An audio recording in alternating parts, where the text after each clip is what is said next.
Lucas capítulo 10.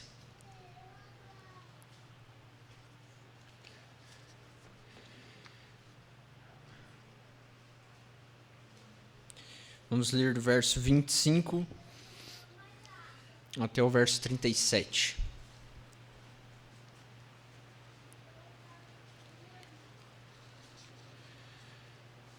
Lucas capítulo 10, verso 25 em diante, diz assim: E eis que certo homem, intérprete da lei, se levantou com o intuito de pôr Jesus à prova e disse-lhe: Mestre, que farei para herdar a vida eterna? Então Jesus lhe perguntou: O que está escrito na lei? Como interpretas? A isto ele respondeu: Amarás o Senhor teu Deus de todo o teu coração, de toda a tua alma e de todas as tuas forças e de todo o teu entendimento, e amarás o teu próximo como a ti mesmo. Então Jesus lhe disse: Respondeste corretamente, faze isto e viverás.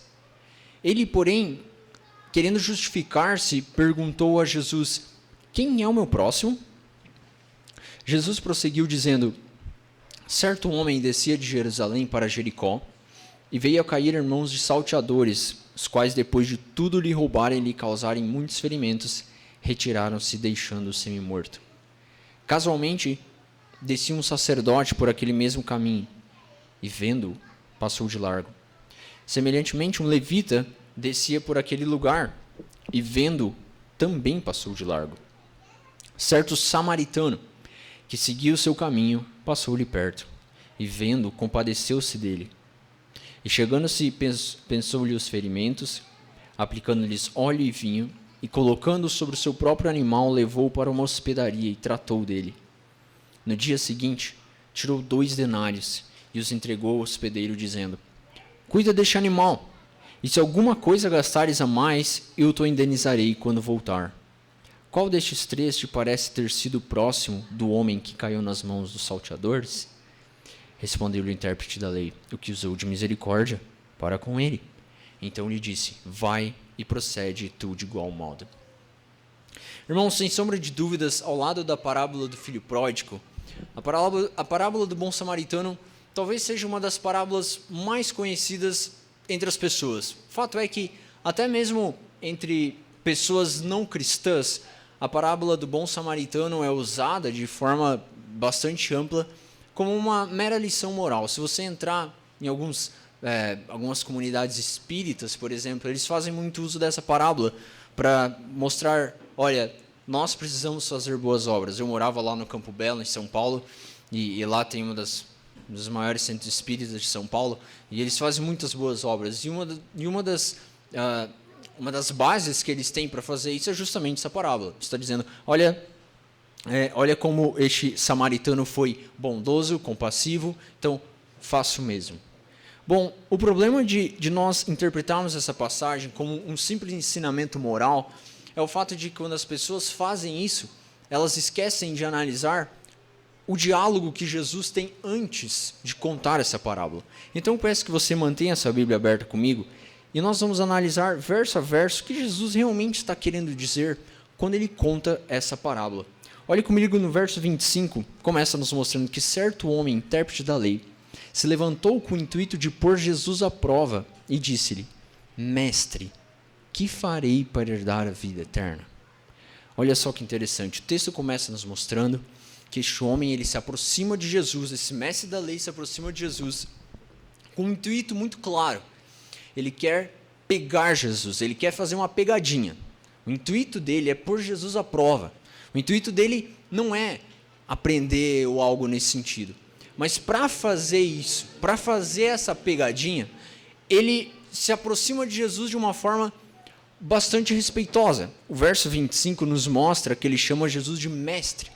Mestre era um título, a palavra grega usada aqui é uma palavra que era usada exclusivamente para os grandes rabinos, sacerdotes. Então, o que este homem está fazendo é que, aparentemente, quem estava ouvindo do lado de fora, imagina, Jesus aqui está num contexto onde ele está falando com este homem e tem pessoas ao seu redor. Então imagine as pessoas que estão olhando para este homem chegar até Jesus e dizer: Mestre, que farei eu para herdar a vida eterna? As pessoas que estavam olhando poderiam pensar: nossa, este homem está sendo bastante educado, Ele está colocando Jesus no mesmo patamar dele, porque ele era o intérprete da lei, ou até mais. Mas a questão é que este homem, ele estava falando com Jesus. E Jesus conhecia a intenção do coração dele. Irmãos, diante disso, Jesus responde com outras perguntas. E aqui é uma reflexão bastante interessante para eu e você. Toda vez que eu e você nos aproximamos para falar com Deus, assim como este homem está fazendo aqui, não adianta nós sermos falsos. Não adianta nós tentarmos ludibriar Deus com os nossos pedidos. Deus conhece o meu e o teu coração. Não adianta nós tentarmos não ser sinceros ou nós queremos brincar com Deus. Deus conhece o meu e o teu coração. Em resposta a isso, Jesus faz mais duas perguntas. Olhe comigo no verso 26. Então Jesus lhe perguntou: que está escrito na lei? Como interpretas? Irmãos, é bastante interessante nós vermos que Jesus aqui, ele devolve a pergunta. Não é curioso? Este homem, ele faz uma pergunta para Jesus e Jesus devolve ela com outras duas perguntas. O que Jesus está fazendo aqui é que, na filosofia, os filósofos chamam de método socrático, né? Quando você quer questionar alguém, quando você quer saber o que uma pessoa realmente está pensando, você não afirma, você faz mais perguntas. E Jesus está fazendo isso, o que é um excelente método de evangelismo. Então, este homem, obrigado a responder no verso 27, ele responde de forma inteligente. Ele responde usando a lei. Ele diz: amarás o Senhor teu Deus de todo o teu coração, de toda a tua alma, de todas as tuas forças e de todo o teu entendimento, e amarás o teu próximo como a ti mesmo. Esse intérprete da lei, ele responde com um resumo da lei que nós encontramos no livro de Deuteronômio, capítulo 6, e no livro de Levítico, capítulo 19. Como nós falamos na reunião de oração essa semana, a lei, ela é resumida. A lei, ela pode ser, nós encontramos a lei no Pentateuco, nos 5 livros da Bíblia, mas de forma mais resumida, mais compacta, nós encontramos Êxodo capítulo 20, que são os 10 mandamentos. Mas esses 10 mandamentos ainda são mais reduzidos em 2 mandamentos, que amarás teu próximo, amarás teu Deus com todo o teu coração, amarás teu próximo como a ti mesmo. Que significa que se você pegar os 10 mandamentos, você vai ver que os primeiros 4 mandamentos se referem ao nosso relacionamento com Deus. Não adorarás o teu Deus, não terás imagem de semelhança, não dirás o nome do Senhor teu Deus em vão e guarda o sábado. Fala sobre a nossa relação com Deus. E os outros 6 mandamentos falam sobre o nosso relacionamento com o próximo. Honra teu pai e tua mãe, não matarás, não adulterarás, não furtarás, não dirás falso testemunho contra o teu próximo, e não cobiçarás nada do teu próximo. Então, esses 10 mandamentos são resumidos em 2. Se você amar a Deus com todo o teu coração, você não vai dizer o nome dele em vão, você não vai ter outros deuses diante de ti e assim por diante. Se você amar teu próximo como a ti mesmo, você não vai desobedecer teus pais, você não vai matar ninguém, você não vai adulterar, você não vai furtar, você não vai mentir. Concorda comigo? Então, o que este homem está fazendo aqui, ele está usando este resumo da lei para dizer, a pergunta dele: o que eu preciso fazer para herdar a vida eterna, Jesus? O que está escrito na lei? Ele diz: bom, amar a Deus e amar o próximo. E Jesus responde no verso 28, dizendo: respondeste corretamente, faz isto e viverás. Essa palavra viverás aqui significa que Jesus estava dizendo: olha, se você quer dar a vida eterna, você respondeu correto, cumpre a lei. Ama a Deus com todo o teu coração, cumpre a primeira tábua da lei, que é os 4 mandamentos, e cumpre a segunda tábua da lei, que é os outros 6 mandamentos, e você vai entrar no céu. Você vai herdar a vida eterna. Mas lembra por que este homem veio falar com Jesus? Lembra, ele não veio aprender com Jesus, ele estava querendo pegar Jesus, ele estava fazendo uma pegadinha com Jesus. Então, por isso, nós vimos que no verso 29 ele tenta se justificar, porque ele sabe que ele não cumpria esses mandamentos. Olha, ele tenta se justificar. Olha comigo no verso 29. Ele, porém, querendo justificar-se, perguntou a Jesus: quem é o meu próximo? Quem é o meu próximo? Essa pergunta dele é interessante, porque num contexto judaico, na qual Jesus aqui estava inserido e na qual este homem está falando, o próximo é os seus familiares. Se você conhece um judeu, ou se você ir para Israel, se você tem um mínimo de noção, até mesmo como funciona a sociedade judaica hoje, você vai ver que eles são uma sociedade bastante fechada entre eles e que prezam muito pelos seus. Você não vai ver um judeu colocando seu filho numa escola pública. Eles não vão estudar com professores que não são judeus. Eles prezam extremamente pela família. O próximo para eles é a sua família. Mas nada muito além disso. Eles não estão muito preocupados com as outras pessoas. Você vai ver que o judaísmo nunca quis espalhar a mensagem do evangelho. Em Atos a gente vê essa discussão, estava naquela transição, devemos levar isso para os gentios, não devemos, porque eles estavam pensando neles mesmos. E o que esse homem esperava que Jesus dissesse? Quem é o meu próximo? Esse homem está falando com Jesus, que é um judeu. Na cabeça dele, Jesus vai responder: o teu próximo é tua família, teus pais, teus filhos. E aí o que esse homem diria? Eu faço isso. Eu faço isso. Ele estava tentando ganhar essa discussão com Jesus. Mas Jesus era um sábio, né? E aí Jesus agora, então a partir do verso 30, começa a contar uma parábola. Para responder essa pergunta, quem é o meu próximo? Jesus conta uma parábola. Olhe comigo no verso 30. Jesus prosseguiu dizendo: certo homem descia de Jerusalém para Jericó e veio a cair em mãos de salteadores, os quais, depois de tudo lhe roubarem e lhe causarem muitos ferimentos, retiraram-se, deixando-o semi-morto. Veja que interessante. Jesus usava nas suas parábolas lugares conhecidos dos judeus. Ele estava falando com pessoas judaicas, então ele usava pessoas, lugares, contextos a quais eles poderiam projetar na sua mente. E aqui ele está usando um caminho que é real entre Jerusalém e Jericó. Preste atenção, Jerusalém é uma cidade que está a 3.000 metros acima do nível do mar. Jericó é uma cidade que está aproximadamente 900 metros acima do nível do mar. A distância entre Jerusalém e Jericó é de aproximadamente 27 quilômetros. Por que eu estou te dando essas informações? Eu não sei qual que é a tua noção entre distância e altura, a minha não é muito boa, se a tua é como a minha. Isso significa que de 3.000 metros para 900 metros em apenas 27 quilômetros, significa que é uma descida assim, certo? É pouco espaço para uma distância muito grande.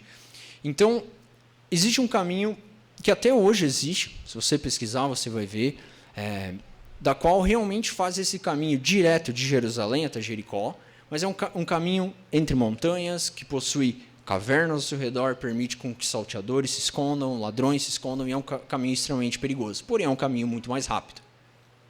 Mas existe um outro caminho, você precisa dar toda a volta por Jerusalém e chegar em Jericó. Jesus está mostrando aqui que um homem que era judeu, ele estava descendo de Jerusalém por Jericó, por esse caminho perigoso. E aí, no meio desse caminho, acontece um assalto. E olha as informações que Jesus dá. Jesus diz que ele cai na mão desses homens, e esses homens roubam tudo, causam muitos ferimentos, e eles retiram-se, deixando-o semi-morto. Semi-morto. Essa palavra semi-morto significa que este homem ele estava inconsciente. Então, eles roubam tudo, e depois de lhe causarem muitos ferimentos, deixam-o semi-morto. Então, essa palavra significa que ele estava não apenas inconsciente, mas também seminu. Eles roubam tudo dele. Então, eles deixam esse homem numa situação completamente deplorável. Mas nesse momento dessa parábola, dessa história, Jesus apresenta um pouco de esperança. Olha comigo no verso 31. Casualmente, descia um sacerdote por aquele mesmo caminho e, vendo, passou de largo. Os sacerdotes, se você se lembrar do pai de João, eles geralmente moravam em Jericó e eles subiam até Jerusalém para passar uma espécie de temporada trabalhando no templo. Eles sacrificavam em nome do povo, representando o povo diante de Deus, e eles ficavam lá um período e eles voltavam para Jericó. Bom, os sacerdotes, eles eram os maiores líderes religiosos. Eles eram mais que pastores hoje, eles tinham mais respeito pela sociedade ainda do que pastores, mais poder político.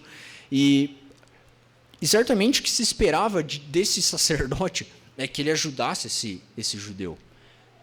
Mas o texto nos informa que ele passa de largo. Jesus, no verso 33, no verso 32, oferece um pouco mais de esperança. Ele diz, semelhantemente, um levita descia por aquele lugar, e vendo, também passou de largo. Os levitas, eles eram pastores auxiliares dos sacerdotes. Eles só não sacrificavam diante de Deus como sacerdotes, mas eles exerciam qualquer outra função no templo como sacerdotes. Ajudavam na guarda, no recolhimento das ofertas, em todas as outras coisas. O que se esperava desse levita, certamente, é que ele ajudasse este homem como sacerdote. Mas ele também passa de largo. E aí no verso 33, Jesus apresenta uma terceira personagem, completamente inusitada. Olhe comigo no verso 33. Certo samaritano, que seguiu o seu caminho, passou-lhe perto, e vendo, compadeceu-se dele. Você sabe quem eram os samaritanos? Você lembra quem eram os samaritanos? Os samaritanos eram uma classe extremamente odiada pelos judeus. Porque na divisão do reino que teve, o norte foi para um lado, o norte foi preso pelos sírios, o reino sul foi pelos babilônicos, e o reino sul continuou. O reino norte se deteriorou todo, mas nessa movimentação o reino norte se estabelece novamente com os samaritanos, que eram uma classe de judeus misturado com outros povos. Então, é uma briga tipo Brasil e Argentina, piorada, né? Porque eles não gostavam do outro, ambos diziam ser a verdadeira religião. Se você lembrar de João 4, quando Jesus está conversando com a mulher samaritana, o questionamento é esse: onde eu devo adorar? Em Jerusalém ou em Samaria? Onde é o verdadeiro Deus? E aí toda essa discussão fazia com que eles se odiassem. Assim, a verdade é que eles não gostavam nem de conversar um com o outro. Se você lembrar do evangelismo, quando Jesus envia os 70 discípulos, em outras passagens dos evangelhos, nós vemos que os discípulos nem queriam passar pelas cidades samaritanas. E esse era o nível. Mas é este homem, este samaritano, o menos esperado. O samaritano, se os outros passaram de largo, esse aqui se esperava que passasse por cima deste homem judeu. Mas muito pelo contrário. O verso nos informa que ele passa perto e compadece-se dele. E o verso 34 continua nos mostrando: chegando-se, pesou-lhe os ferimentos, aplicando-lhes óleo e vinho, e colocando sobre o seu próprio animal, levou para uma hospedaria e tratou dele. Veja que interessante. O samaritano fez tudo o que o sacerdote e o levita poderiam ter feito.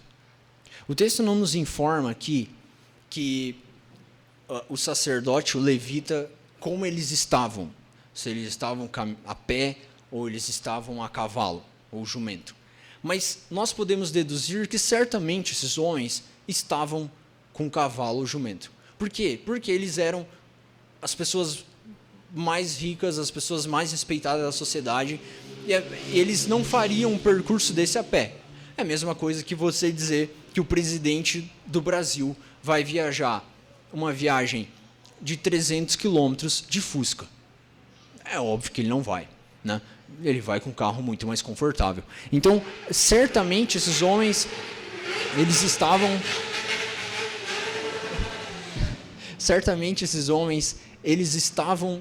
com cavalos ou jumentos, mas eles não ajudaram. Agora o samaritano, ele ajuda, ele pesa-lhe os ferimentos, aplica-lhes óleo e vinho, que era uma forma de primeiros socorros. Ele faz os primeiros socorros, coloca sobre o seu próprio animal e ainda leva para uma hospedaria e trata dele. Você concorda comigo que se esse samaritano fosse para casa, ele já teria feito muito? Assim, o homem estava morrendo, estava seminu, estava inconsciente. Você concorda comigo que se ele fosse para casa, ele já fez os primeiros socorros, levou até uma hospedaria e dissesse: olha, depois que esse homem se acordar, que ele melhorar, manda ele ligar para a família dele, mandar um WhatsApp lá para a família dele, e aí a família dele vem ajudar ele? Concorda que ele já teria feito muito? Mas o texto continua nos informando que ele vai além. Ele vai além, no verso 35, nos mostra que no dia seguinte, ele passa a noite lá com aquele homem, e no dia seguinte ele tira 2 denários e os entregou ao hospedeiro, dizendo: cuida deste homem, e se alguma coisa gastares a mais, eu te indenizarei quando voltar. Este homem, ele está demonstrando uma atitude de amor incondicional. De amor incondicional. Irmãos, eu faço uma pergunta aqui para vocês. Com quais desses 3 personagens eu e você se identificamos? Qual desses personagens você se colocaria na história aqui? Você diria que você é o sacerdote, o levita ou o samaritano? Veja, irmãos, as ações do sacerdote e do levita, elas apresentam 2 problemas fundamentais. O primeiro deles é o egoísmo, e o segundo dele é a falta de princípios. A nossa natureza, irmãos, contaminada pelo pecado, ela faz com que nós sejamos pessoas profundamente interessadas apenas em nós mesmos. Apenas em nós mesmos. Olha só que interessante. A Newark Telephone Company realizou uma pesquisa com aproximadamente 300 ligações telefônicas para saber qual que era a palavra mais usada em uma conversa. Então, imagine, alguém te liga e aí vocês começam a bater um papo. Sei lá, durante meia hora. O estudo foi feito para saber qual é a palavra que uma pessoa mais usa durante 30 minutos de conversa. Qual palavra você acha que foi a mais usada? Por incrível que pareça, em 500 conversas, 500 ligações, a palavra eu foi usada 3.990 vezes. Porque eu gosto de ir ao parque tal dia, eu gosto de pentear meu cabelo desse jeito. Não, porque eu faço desse jeito, eu não sei você, mas eu gosto de ir em tal lugar, né? Eu gosto de comer tal coisa, eu. Para você ver como eu e você somos profundamente interessados apenas em nós mesmos, nas mínimas coisas, pense comigo numa foto de família. Você almoçou domingo ali, Natal, Ano Novo, e aí vamos tirar aquela foto, aquele selfie para postar no Instagram, Facebook, aí você tira a foto. Ah não, eu quero ver como é que ficou. Quem é que você olha primeiro na foto? Se a pessoa do lado ficou com a boca aberta, mas não importa. Essa semana teve na reunião de oração aí, não teve, né?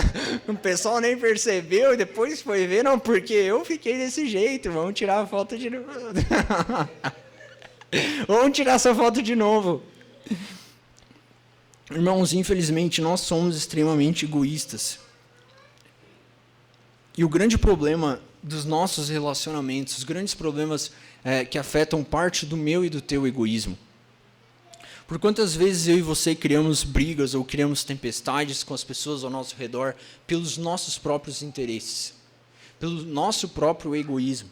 Porque nós queremos tal coisa, porque nós queremos aquilo em detrimento do que aquela pessoa quer. E isso, por vezes, cria intrigas, cria problemas entre nós, cria momentos desconfortáveis pelo nosso egoísmo. Irmãos, eu e você, infelizmente, não somos diferentes do sacerdote e do levita. Não somos diferentes. O contexto é diferente. Eles estavam passando. Mas por quantas vezes nessa semana nós fizemos coisas muito parecidas? Quantas pessoas nós deixamos de ajudar? Quantas pessoas nós, até mesmo dentro da nossa casa, as pessoas ao nosso redor, nós ferimos com palavras por causa do nosso egoísmo? Preste atenção nesses versos das Escrituras, se existe algum lugar por egoísmo na vida do cristão. 1 Coríntios capítulo 10, verso 24. Ninguém busca o seu próprio interesse, e sim o de outrem. Romanos capítulo 15, verso 2. Portanto, cada um de nós agrade ao seu próximo no que é bom para a edificação. 1 Coríntios capítulo 13, verso 4 e 5. O amor é paciente, é benigno, o amor não arde em ciúmes, não se ufana, não se ensoberbece, não se conduz inconvenientemente, não procura os seus interesses, não se exaspera, não se ressente do mal. Irmãos, é claro que eu e você temos muito trabalho pela frente para nós deixarmos o nosso egoísmo.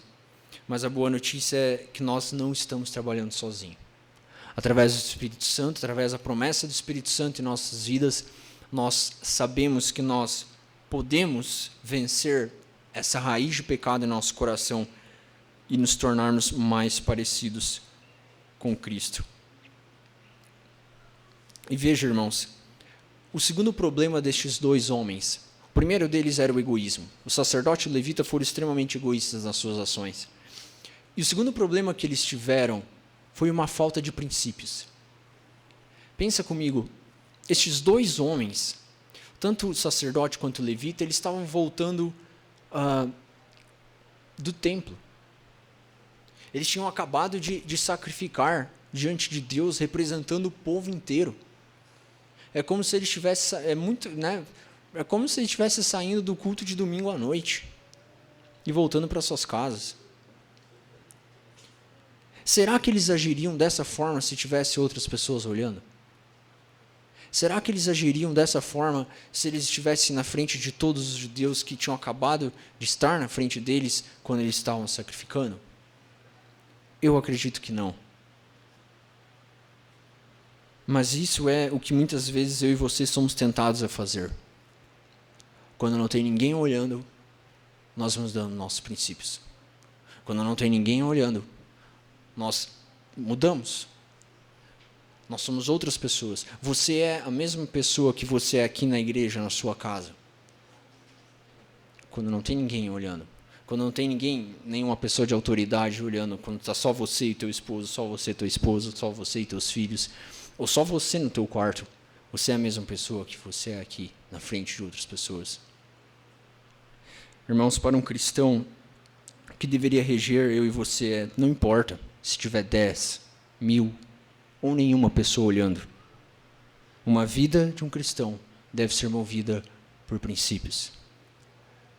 Porque Deus está em todo lugar.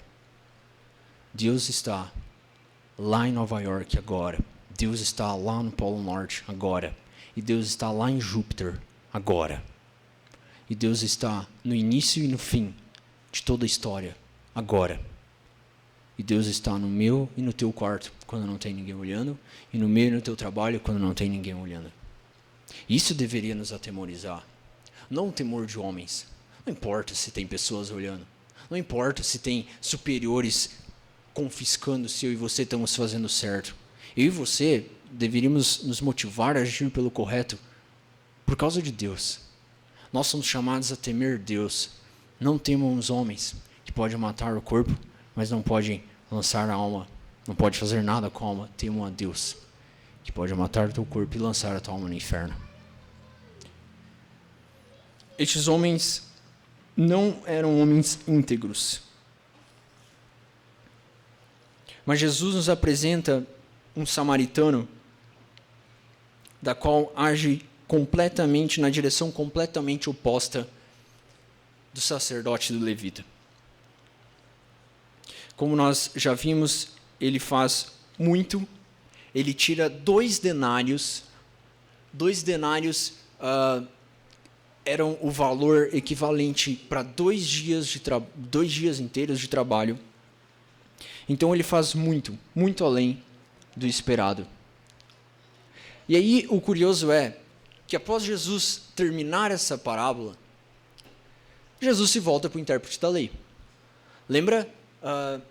Por que Jesus começou a contar essa parábola? Lembra por que Jesus? Porque um homem, intérprete da lei, chegou querendo pegar ele, o que eu faço para herdar a vida eterna? E aí, Jesus disse que está escrito na lei, diz amarás e tal, e aí ele tenta se justificar, quem é o meu próximo? E aí Jesus conta essa parábola. E aí, olha o que Jesus diz no verso 37 para ele. Respondeu-lhe o intérprete da lei. Jesus faz a pergunta, verso 36. Qual destes 3 te parece ter sido próximo do homem que caiu nas mãos dos salteadores? Respondeu-lhe o intérprete da lei.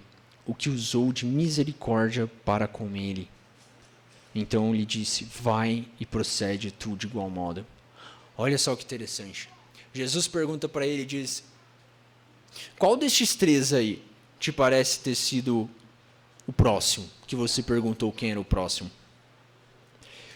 Esse intérprete da lei, ele odiava tanto os samaritanos, que ele nem respondeu o samaritano. Você percebeu? Ele nem falou samaritano. Ah, foi o samaritano. Não, ele falou o que usou de misericórdia para com ele. O que usou de misericórdia para com ele. E aí Jesus responde e diz: bom, vai e procede tu de igual modo. Você quer entrar nos céus por aquilo que você faz? Seja igual ao samaritano. Age igual ao samaritano. E é curioso porque o texto acaba aqui. Porque o que Jesus está fazendo aqui, o que Lucas quer nos mostrar, é um momento de reflexão para todos nós. Mas se esse texto continuasse, qual que seria a resposta óbvia desse homem? Se ele fosse sincero: Senhor, eu não consigo. Eu não consigo nem dizer o nome samaritano aqui. Quanto mais agir contra esse samaritano. Eu não consigo nem amar os samaritanos. Quanto mais fazer o que esse samaritano fez por um de nós. E aí qual que seria a resposta de Jesus? Bom, já que você não consegue, eu sou. Eu sou o caminho, eu sou a verdade, eu sou a vida. Jesus, ele é o bom samaritano. Nessa história, o que Jesus está mostrando é que o único capaz de agir como este samaritano foi o próprio Cristo. Não foi isso que ele fez por nós na cruz? Ele não fez exatamente o que esse samaritano fez por este homem na cruz, por mim e por você? Ele fez muito, muito, muito além do que eu e você merecíamos. Se Jesus tivesse só morrido na cruz e perdoado os nossos pecados e nos justificado diante de Deus, isso já teria sido muito. Já teria sido muito. Mas Jesus vai além. Jesus ainda nos promete novos céus e nova terra. Jesus ainda nos promete que eu e você poderemos reinar com Ele eternamente. Poderemos desfrutar de uma nova vida com Ele aqui nessa terra, com todas as coisas redimidas. Você consegue mensurar um amor tão grande como esse? Mas tudo isso é possível somente através dele. E era isso que Jesus estava chamando a atenção deste homem. Ei, você não consegue. Você não consegue pelas suas próprias obras agir como esse samaritano. Você precisa de alguém melhor que você. Você precisa de alguém maior que você. E esse alguém sou eu. E é claro que pessoas que seguem a Jesus, pessoas que são filhos de Deus em Cristo Jesus, eles vão se tornar mais parecidos com Cristo, certo? E como implicação secundária, significa que pessoas que são mais parecidas com Jesus vão agir mais parecido com este samaritano. Mas não por uma obrigação de, eu preciso fazer boas obras para ser salvo. Não, é porque Cristo já mora em mim. Cristo já fez algo profundo em mim. E eu ajo naturalmente assim. É algo que acontece de dentro para fora. E não por imposição externa. E que Deus nos ajude. Que Deus nos ajude a entender essas verdades preciosas, aplicá-las em nossos corações e viver dessa forma para a glória de Deus. Vamos orar? Deus, nós te louvamos pela tua palavra, te agradecemos pelo privilégio, Senhor, de ouvir a tua voz através dela, e nós sabemos, Senhor, e reconhecemos que tem muito a ser feito em nosso coração, mas que tudo isso só é possível através do teu Filho. E nós pedimos a tua ajuda, rogamos a tua ajuda para que essa semana o Senhor nos santifique, para que, se algum dentre nós ainda não entendeu essas verdades preciosas sobre aquilo que Cristo fez por nós na cruz, que o teu Espírito Santo esclareça e elucide no seu entendimento essa noite, para que nós venhamos crer, depositar a nossa confiança somente no Senhor, e viver, Deus, de forma mais parecida contigo. Deus, ajude-nos com o nosso egoísmo. Ajude-nos, Senhor, a nos preocuparmos mais com o nosso próximo, em detrimento de nós mesmos. Nos torne pessoas mais parecidas com teu Filho, para que nossos relacionamentos sejam afetados de uma maneira positiva através disso, para que as pessoas que nos cercam vejam Cristo em nós e para que em tudo isso o Senhor seja glorificado. É em nome de Jesus que nós oramos. Amém.